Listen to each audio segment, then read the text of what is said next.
Hi everyone, welcome. I've missed you, and I know I probably still sound a bit sick, and well, it's because I am. Not contagious sick, nothing like that. I'm just having some sort of bronchial problems brought on by the weather change and things that are blooming, which I normally am not bothered by. But because of the unusually cold winter we had, it did stop some weeds that normally come up that I'm not allergic to, but it also helped to propagate some of the seeds that I apparently am bothered by. So it's been a learning experience. Anyway, so why am I doing this video? What is this all about? A young lady contacted me. I don't know how old or young she is, but I assume most people that contact me are probably younger than me. That being said, it was after I did one of my recent bath bomb videos. She reached out to me and said, I love your bath bombs. They look like they would be just wonderful. But she can't use anything with citric acid in it in the bath. And apparently a lot of women have this issue, and I'm not going to go into the details of it, but apparently citric acid can have some negative effects with women, okay, in the tub. And I only because of YouTube rules and things, I really won't say more than that about it. Maybe do a little research yourself, okay? Anyway, this particular woman can't use bath bombs that have citric acid in them, and yet she still wanted something fizzy, and she said, is there anything you can come up with? And I thought about this. I searched YouTube. I could find nothing from anyone else. I searched on the net. I went through some books I had, and then I just had this epiphany. When I was a kid, just like all of you, maybe like some of you anyway, we would make volcanoes and fill them with baking soda and vinegar and have an explosion. This is vinegar, this is baking soda. And when you mix the two, you get fizz and you get bubbly stuff like this. Okay? How could that work in a bath bomb? Because I thought about it and thought, well, you can't put vinegar in a bath bomb because it's water is its base, and it would activate with the baking soda. And so how would you do this? Well, duh. It occurred to me to get some dry vinegar. That's right. There's dried vinegar that you can purchase. It's just been freeze-dried and ground. That's all it is. This is apple cider vinegar, organic apple cider vinegar. And what I'm going to show you is that this is just baking soda, and citric acid. So I'm putting in 2 parts baking soda to 1 part citric acid. I'm going to stir that together. So again, this is just baking soda and citric acid, what's in most every bath bomb that you're going to find. And of course, when you mix those together, you also get fizz. Isn't that wonderful? A beautiful fizz. Ta-da! So that's what you're used to, right? So I decided, again, 2 parts baking soda and 1 part of the freeze-dried apple cider vinegar.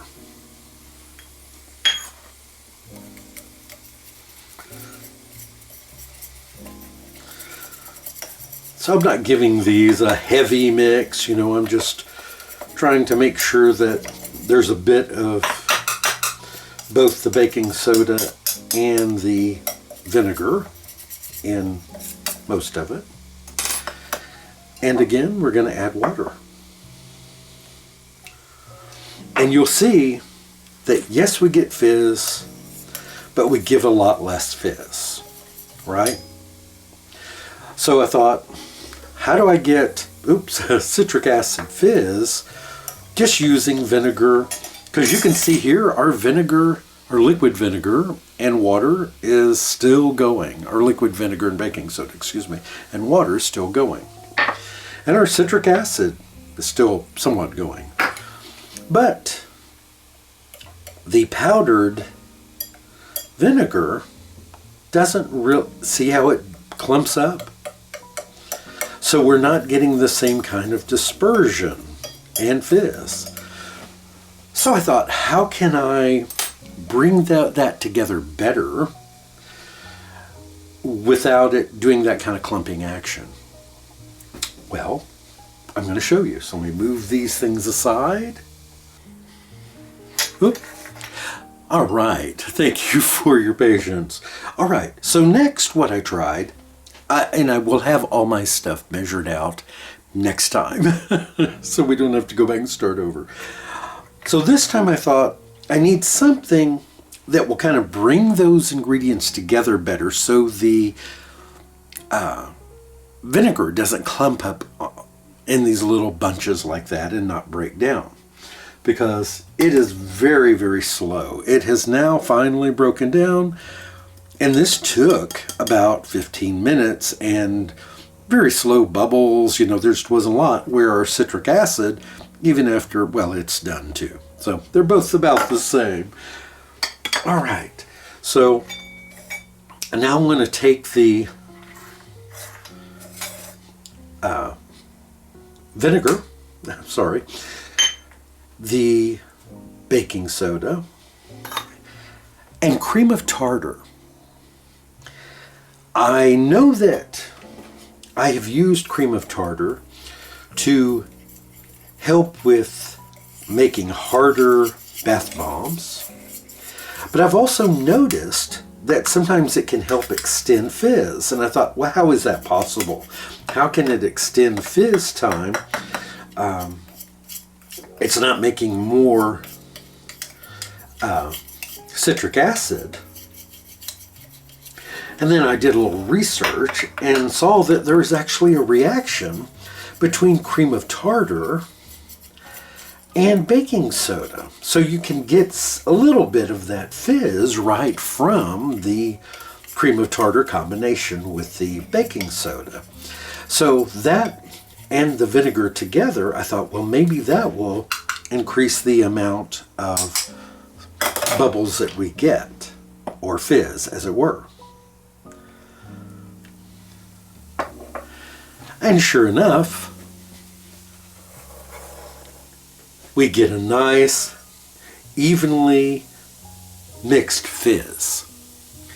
The cream of tartar kind of works as a chelating, I know that's not the correct pronunciation of that, but it kind of works and emulsifies the baking soda with the vinegar together, so we get this reaction.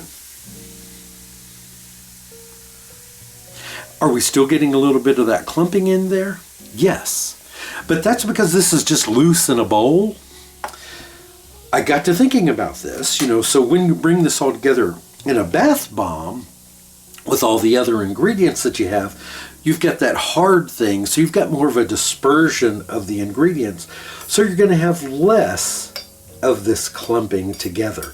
This is better than without the cream of tartar, but there is still a little.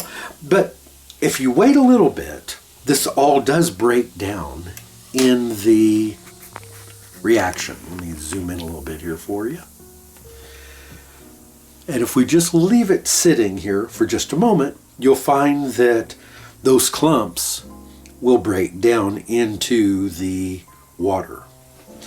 So this is a way to give a bath bomb. Now I'm going to also show you this in action in a bath bomb. I just wanted to show you the difference in using vinegar. Is it as much of a reaction as you get from citric acid? I would argue no, it's not. But it is enough to give you a dispersion of your ingredients or scents or essential oils or colors that you're using. And I'll show you an example of that. All right, so I just made this within one of these little stainless containers here. I just pressed it down on the bottom. I didn't really have anything small enough and just for this sample, so I just made a little baby bath bomb out of it. And it may be a little crumbly because I took it out a little sooner than I should have maybe, but that's okay. Let's see what happens, shall we? What broke apart?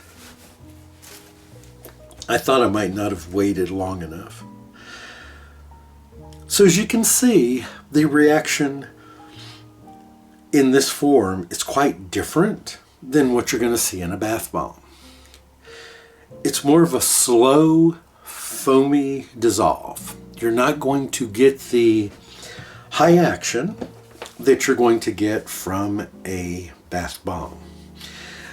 Now, again, I took this out rather soon. I didn't let it harden overnight like I normally do with bath bombs because, well, this was more of just a test to see how it would work. It does dissolve. It is breaking down in the water very slowly, but it's not what a lot of people would expect from a fizzy bath bomb. So I would not even, I call my bath bombs fizzies. I would refrain from calling this one a fizzy because it's more of a fuzzle than a fizzle, if that makes sense. It is still slowly dispersing and breaking down. Actually did add 8 drops of rosehip oil because that's normally what I would put in a bath bomb, and 2 drops of sunflower lecithin oil. I just wanted to try to make it as much like I make a bath bomb, a full-size bath bomb, without making a full bath bomb. And that's pretty much it. So now it's slowly dissolving. There's a chunk there where it's separated. Here's the larger portion here. And you can see it just slowly is foaming at the edges. If you watch, that foam spreads out. You can see it moving in that direction and this direction. So it does disperse. It's just a very slow dispersion, where with a bath bomb you get this action, right? And it goes all over. So this would not be probably something for people that traditionally like a bath bomb. But if you still want some of the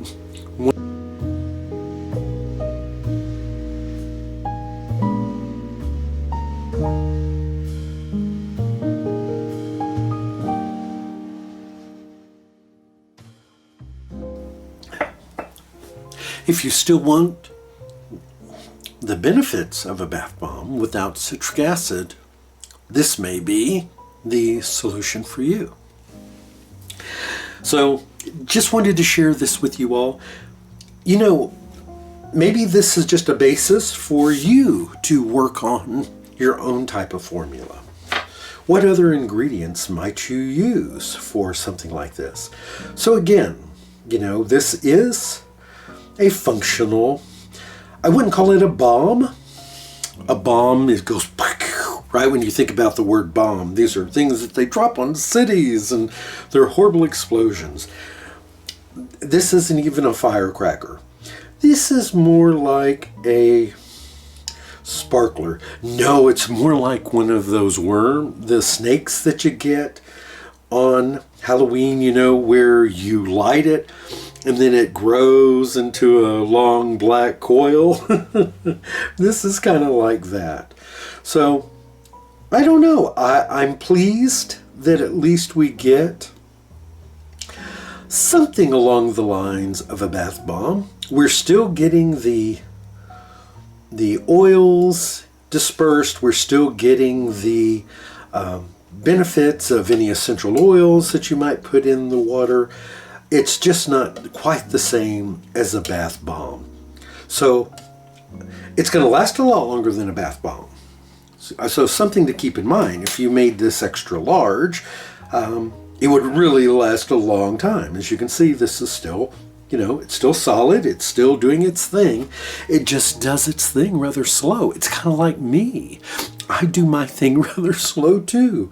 So I just wanted to share this with you. I invited actually the lady that asked me to make a bath bomb out of something other than citric acid to watch this video, so maybe she'll comment or let me know if this is something she's interested in. Maybe it gives you some ideas, maybe not. Just something I want you to take a look at. I enjoyed researching this and just checking a few things out. Maybe it'll hopefully give you a bit of inspiration to do a little experimenting and looking outside the box too. All right, hope you enjoyed this, everyone. I look forward to doing another video for you, and very quickly.